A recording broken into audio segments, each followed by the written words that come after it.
Kasus ledakan di SMA Negeri 72 Jakarta masih menyisakan tanya. Salah satu yang belum diungkap adalah soal asal-usul bahan peledak dan dari mana anak berhadapan dengan hukum mendapatkan bahan-bahan yang digunakan. Dari sisa bahan peledak yang ditemukan di rumah ABH, Pusat Laboratorium Forensik Puslapfor Bareskrim Polri, diketahui bahan peledak yang digunakan berkekuatan rendah. Namun, soal asal-usul masih didalami. Pemeriksaan di rumah anak yang berkonflik dengan hukum, di sana kita juga mendapatkan bahan-bahan peledak yang memiliki kekuatan ledak yang rendah atau low explosive. Bahan yang ada di TKP 1 di dalam masjid ataupun di TKP 2 di samping bank sampah itu ada kesesuaian dengan bahan-bahan yang ada di rumah anak yang berkonflik dengan hukum. Mengenai asal-usul bahan peledak, terakhir polisi mengatakan masih memeriksa anak berkonflik dengan hukum di kasus ini. Sementara itu dalam proses pemeriksaan saat ini, Komisi Perlindungan Anak Indonesia KPAI telah memastikan seluruh proses penyelidikan dilakukan dengan pendampingan. Selanjutnya terkait dengan anak berhadapan dengan hukum ini, dilakukan dengan mengacu pada Undang-Undang Nomor 11 Tahun 2012, yaitu tentang Sistem Peradilan Pidana Anak, juga Undang-Undang Perlindungan Anak, di mana lebih mengutamakan pada proses diversi dan juga keadilan restorasi. Tidak bisa disamakan perlakuannya dengan orang dewasa yang melakukan tindak pidana hukum, adanya pendampingan hukum dalam seluruh tahap atau proses pemeriksaan atau persidangan nanti. Merespons kasus ledakan di SMA Negeri 72 Jakarta yang melukai 96 anak, Presiden memerintahkan untuk membatasi konten-konten bermuatan kekerasan termasuk game daring sebagai antisipasi berulangnya kasus serupa. Lantaran polisi menemukan dugaan anak berhadapan dengan hukum diduga terpapar konten kekerasan. Tim Liputan, Kompas TV.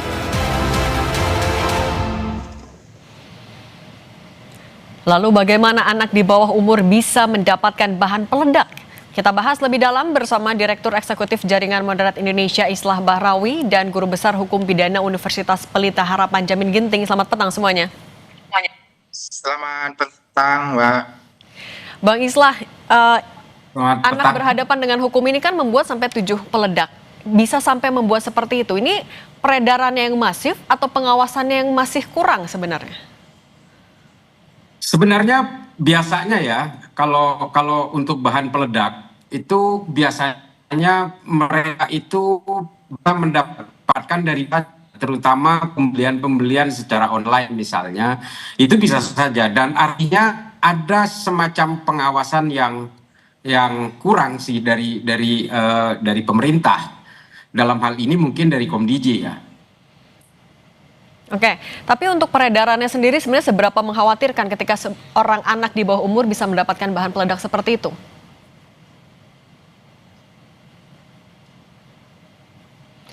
Bang Islah, bisa dengar suara studio Bang Islah? Oke, nanti kita panggil lagi Bang Islah. Kalau gitu Prof Jamin, ketika anak di bawah umur ini juga kan masih fokus ditangani dulu secara medis, masih ada Itu bahan-bahan itu sangat sulit ya untuk didapatkan, sehingga ada beberapa cara saya kira dari tim cyber. Kalau itu berasal dari Darling, tentu bisa ditelusuri apakah ada diperjualbelikan secara bebas di pasar Darling. Kalau itu dibeli di pasar tradisional, mungkin sangat tidak mungkin, karena biasa di pasar tradisional orang-orang tertentu, apalagi anak-anak, sulit untuk mengakses ya. Nah, tapi kalau di pasar Darling itu kan dia nggak melihat ini usianya berapa, siapa, umurnya berapa, pendidikannya apa, mau digunakan buat apa. Nah, saya kira lebih mudah bagi anak di bawah umur untuk bisa mendapatkan bahan-bahan yang berasal dari Darling. Jadi kemungkinannya berasal dari Darling begitu. Berarti kalau gitu sebenarnya ini bisa jadi bahan pengembangan baru lagi buat polisi? Tentu. Jadi dari cyber patrol dia bisa mendeteksi kegiatan anak ini memasuki website apa saja, tanggal berapa, dan apa saja yang dia beli. Nanti dari situ bisa ditelusuri ke marketnya. Apakah market itu berada di wilayah Republik Indonesia, apakah di luar. Tapi kalau di luar mungkin agak sulit ya. Tapi kalau market itu ada di pasar Indonesia, bisa diakses, kemungkinannya bisa dipanggil juga menjadi saksi apa benar dengan situs seperti ini dibeli oleh si Anu, dikirimkan melalui jasa pengiriman ke rumah anak tersebut. Nah, ini kira-kira bisa menjadi terang bahwasannya oh ini ada indikasi barang-barang seperti ini gampang diakses dan gampang untuk dibeli dan berbahaya. Oke, kalau gitu Bang Islah, sekarang sudah bisa dengar suara Cindy, Bang Islah? Ya. Oke, bisa Bang saya Islah, dengar, maaf tadi ada gangguan. Oke, nggak apa-apa. Bang Islah, tapi ini sebenarnya seberapa mengkhawatirkan peredaran bahan peledak, terutama untuk anak di bawah umur? Ya tentu saja sangat berbahaya ya, tapi kalau soal bahan-bahan memang sebenarnya bahan peledak tidak bisa berdiri sendiri. Ya, peledak ini diracik lebih dulu, dia bisa menjadi sebuah bahan peledak dan bisa dijadikan sebagai alat peledak itu setelah dirangkum dan dari berbagai zat gitu. Nah, artinya bisa terdengar. Oke, kalau gitu Prof Jamin ini juga ketika terduga pelaku anak yang berhadapan dengan hukumnya ini sama-sama di bawah umur, korbannya juga di bawah umur. Nah, apa yang seharusnya jadi fokus dari polisi? Seberapa hati-hati polisi harus bisa menangani ini? Ya, ini kan kalau dia anak di atas 14 tahun, ini anak yang berkonflik dengan hukum terminologinya ya. Jadi anak yang berkonflik dengan hukum ini, dia dapat dibebankan pertanggungjawaban pidana karena dia lebih dari 14 tahun.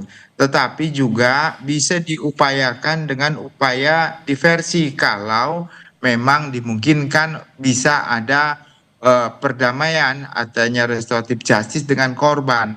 Jadi peran korban dalam hal ini sangat penting untuk diminta ya, apakah ada persetujuan untuk bisa memaafkan, saling berdamai. Saya kira ini anak yang punya potensi kalau menurut saya. Kenapa punya potensi? Karena dia mampu untuk merakit sesuatu bahan yang menjadi eksplosif gitu. Jadi nilai intelektualnya tinggi, cuma karena dia ada permasalahan keluarga yang terpendam. Nah, ini kan banyak, bukan hanya di Indonesia saya kira. Di luar negeri yang bahan senjatanya gampang didapatkan itu juga banyak terjadi karena latar belakang orangnya defensif ya, terisolasi atau punya masalah keluarga.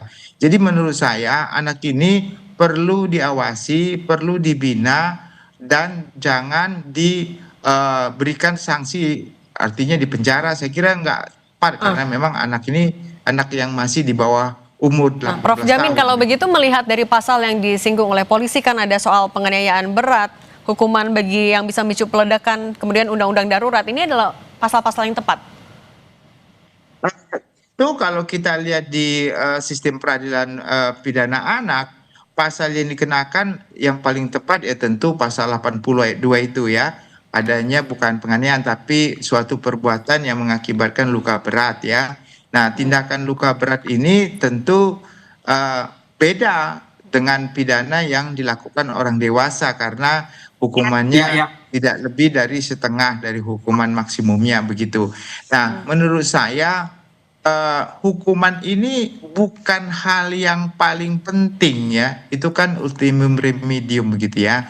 Jadi kalau anak ini juga nggak punya niat, nggak punya kehendak dengan sengaja untuk membuat orang menjadi terluka, dia hanya karena ada tekanan psikologis saja begitu. Jadi saya kira harus diberikan pendampingan, diberikan penempatan di perlindungan anak untuk bisa lebih baik ke depan begitu. Oke, saya ke Bang Islah lagi. Bang Islah, tapi kalau melihat dari apa yang kemarin terjadi pada Jumat lalu, ini kemungkinan memang anak berkonflik dengan hukum ini bisa merakit itu sendiri hanya berdasarkan belajar dari online, atau kemungkinan ada pihak lain yang memberikan informasi itu? Saya kira memang sangat memungkinkan mereka itu belajar online, dan biasanya anak-anak ABH yang punya kecenderungan untuk bisa melakukan kekerasan seperti ini, mereka biasanya tergabung dengan kelompok-kelompok tertentu secara online juga. Dan bahkan tutorialnya bisa jadi mendapatkan dari komunitas yang sejenis itu, lalu kemudian mereka berusaha untuk melakukan tindakan-tindakan yang kurang lebih sama seperti